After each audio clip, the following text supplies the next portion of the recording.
ಭೀಕರ ಎಚ್ಚರಿಕೆ. ಕರ್ನಾಟಕದ ಈ ಜಿಲ್ಲೆಗಳು ಖಾಲಿ 146 ವರ್ಷಗಳ ರೆಕಾರ್ಡ್ ಬ್ರೇಕ್. ಮಹಾ ಸಂಕಷ್ಟ ಎದುರಿಸೋಕೆ ಮೋದಿ ಸರ್ಕಾರ ಮಾಸ್ಟರ್ ಪ್ಲಾನ್.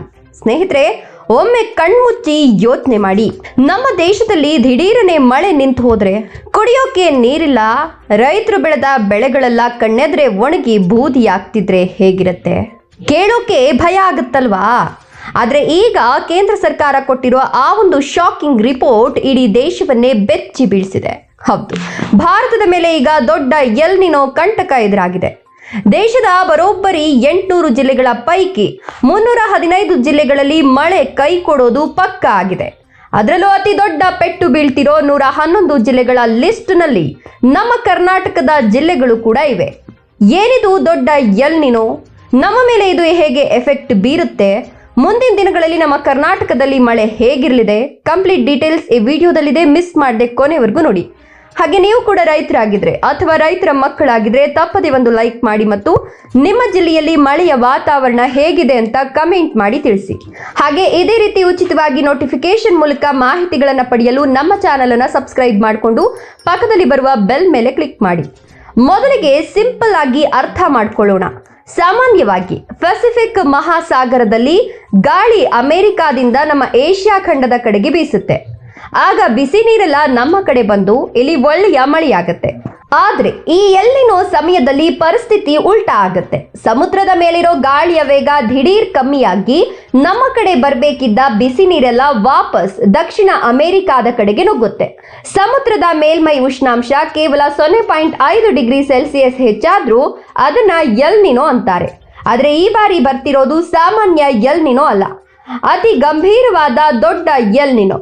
ಇದರ ಎಫೆಕ್ಟ್ ಹೇಗಿದೆ ಅಂದ್ರೆ, ಮುಂಗಾರು ಮಳೆ ಮೊದಲ ತಿಂಗಳಲ್ಲೇ ಬರೋಬ್ಬರಿ 43% ಕೈ ಕೊಟ್ಟಿದೆ. ಕೇಂದ್ರ ಕೃಷಿ ಮಂತ್ರಿ ಶಿವರಾಜ್ ಸಿಂಗ್ ಚೌಹಾಣ್ ಮತ್ತು ವಿಜ್ಞಾನಿಗಳು ಸೇರಿ ಈಗ ಹೈ ಅಲರ್ಟ್ ಘೋಷಣೆ ಮಾಡಿದ್ದಾರೆ. ಈಗ ನಮ್ಮ ಕರ್ನಾಟಕದ ಪರಿಸ್ಥಿತಿಗೆ ಬರೋಣ. ಇಡೀ ಭಾರತದಲ್ಲಿ ರಾಜಸ್ಥಾನ ಬಿಟ್ರೆ ಅತಿ ಹೆಚ್ಚು ಒಣಭೂಮಿ ಇರೋದು ನಮ್ಮ ಕರ್ನಾಟಕದಲ್ಲಿ. ನಮ್ಮ ರಾಜ್ಯದ 75% ವ್ಯವಸಾಯ ಮಳೆಯನ್ನೇ ನಂಬಿಕೊಂಡಿದೆ. ಮುಖ್ಯವಾಗಿ ಚಿತ್ರದುರ್ಗ, ವಿಜಯಪುರ, ಹಾವೇರಿ, ಯಾದಗಿರಿ, ಕಲಬುರಗಿ, ಚಾಮರಾಜನಗರ, ಗದಗ, ಕೊಪ್ಪಳ, ತುಮಕೂರು, ಕೋಲಾರ ಮತ್ತು ಚಿಕ್ಕಬಳ್ಳಾಪುರ ಜಿಲ್ಲೆಗಳ ರೈತರಿಗೆ ಮಳೆನೇ ದೇವ್ರು. ಆದ್ರೀಗ ರಾಜ್ಯದಲ್ಲಿ 35% ಮಳೆ ಕೊರತೆಯಾಗಿದೆ. ಜುಲೈ ಬಂದ್ರೂ ಮಳೆ ಇಲ್ಲ. ಹವಾಮಾನ ಇಲಾಖೆ ಇತಿಹಾಸದಲ್ಲೇ ಜೂನ್ ತಿಂಗಳನ್ನ 146 ವರ್ಷಗಳಲ್ಲೇ ಅತ್ಯಂತ ಒಣ ತಿಂಗಳು ಅಂತ ಕರೆದಿದೆ. ಅಂದ್ರೆ ಪರಿಸ್ಥಿತಿ ಎಷ್ಟು ಭೀಕರವಾಗಿದೆ ಅಂತ ಯೋಚಿಸಿ. ನಮ್ಮ ಜೀವನಾಡಿ ಜಲಾಶಯಗಳಾದ ಕಬಿನಿಯಲ್ಲಿ, ಕೆಆರ್ಎಸ್ನಲ್ಲಿ ಮತ್ತು ತುಂಗಭದ್ರದಲ್ಲಿ ಕುಡಿಯೋಕೆ ಬಳಸುವಷ್ಟು ನೀರಿದೆ. ಅಷ್ಟೇ ಯಾಕೆ, ಕೋಲಾರ, ಬೆಂಗಳೂರು, ಚಿಕ್ಕಬಳ್ಳಾಪುರ, ಚಿತ್ರದುರ್ಗದಲ್ಲಿ ಅಂತರ್ಜಲ ಮಟ್ಟ ಅಪಾಯಕಾರಿಯಾಗಿ ಪಾತಾಳಕ್ಕೆ ಕುಸಿದಿದೆ. ಹೌದು, ಅನೇಕರು ಅಂದ್ಕೊಳ್ತಾರೆ ಮಳೆ ಬರ್ದಿದ್ರೆ ರೈತರಿಗೆ ತಾನೇ ನಷ್ಟ, ನಮ್ಗೇನು ಸಿಟಿಯಲ್ಲಿ AC ರೂಮ್ನಲ್ಲಿರೋರಿಗೆ ಅಂತ. ಆದ್ರೆ ನೆನಪಿಡಿ ಫ್ರೆಂಡ್ಸ್, ಈ ಎಲ್ ನಿನೋ ಇಡೀ ದೇಶದ ಆರ್ಥಿಕತೆಯ ಬೆನ್ನೆಲುಬನ್ನೇ ಮುರಿಯುತ್ತೆ. ಹಳ್ಳಿ ಜನರ ಕೈಯಲ್ಲಿ ದುಡ್ಡಿಲ್ಲ ಅಂದ್ರೆ ಮಾರ್ಕೆಟ್ನಲ್ಲಿ ಡಿಮ್ಯಾಂಡ್ ಕಮ್ಮಿ ಆಗುತ್ತೆ. ಆಟೋಮೊಬೈಲ್ ಸೆಕ್ಟರ್ನಲ್ಲಿ ಟ್ರ್ಯಾಕ್ಟರ್ ಮತ್ತು ಬೈಕ್ ಸೇಲ್ಸ್ ಕಂಪ್ಲೀಟ್ ಡೌನ್ ಆಗುತ್ತೆ ಅಂತ ಕ್ರಿಸಿಲ್ ರೇಟಿಂಗ್ಸ್ ಎಚ್ಚರಿಸಿದೆ.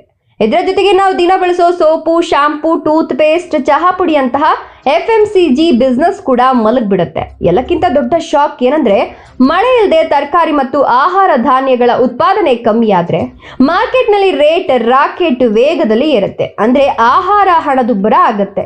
ಹಳ್ಳಿಯವರಿಗೆ ಬೆಳೆ ಇಲ್ಲ, ಸಿಟಿಯವರಿಗೆ ಕೊಳ್ಳೋಕ್ ದುಡ್ಡಿಲ್ಲ ಅನ್ನೋ ಪರಿಸ್ಥಿತಿ ನಿರ್ಮಾಣವಾಗಿ ನಮ್ಮ ದೇಶದ GDP ಕುಸಿಯೋ ಡೇಂಜರ್ ಇದೆ ಅಂತ ಎಕನಾಮಿಸ್ಟ್ ಹೇಳ್ತಿದ್ದಾರೆ. ಹಾಗಾದ್ರೆ ಈ ಮಹಾ ಸಂಕಷ್ಟ ಎದುರಿಸೋಕೆ ಸರ್ಕಾರ ಏನ್ ಮಾಡ್ತಿದೆ ಅಂದ್ರೆ, ಕೇಂದ್ರ ಸರ್ಕಾರ ಈಗಾಗಲೇ ಎಲ್ ನಿನೋ ಮಾನಿಟರಿಂಗ್ ಸೆಲ್ ಅನ್ನೋ ಸ್ಪೆಷಲ್ ಟೀಮ್ ಮಾಡಿದೆ. ಕೃಷಿ ಸಚಿವರು ಪ್ರತಿ ಮಂಗಳವಾರ ಇದರ ರಿವ್ಯೂ ಮಾಡ್ತಿದ್ದಾರೆ. ಜಿಲ್ಲಾಧಿಕಾರಿಗಳಿಗೆ ಎಮರ್ಜೆನ್ಸಿ ಸೂಚನೆ ನೀಡಲಾಗಿದೆ. ರೈತರಿಗೆ ಒಂದು ಪ್ರಮುಖ ಸಲಹೆ ನೀಡಲಾಗ್ತಿದೆ.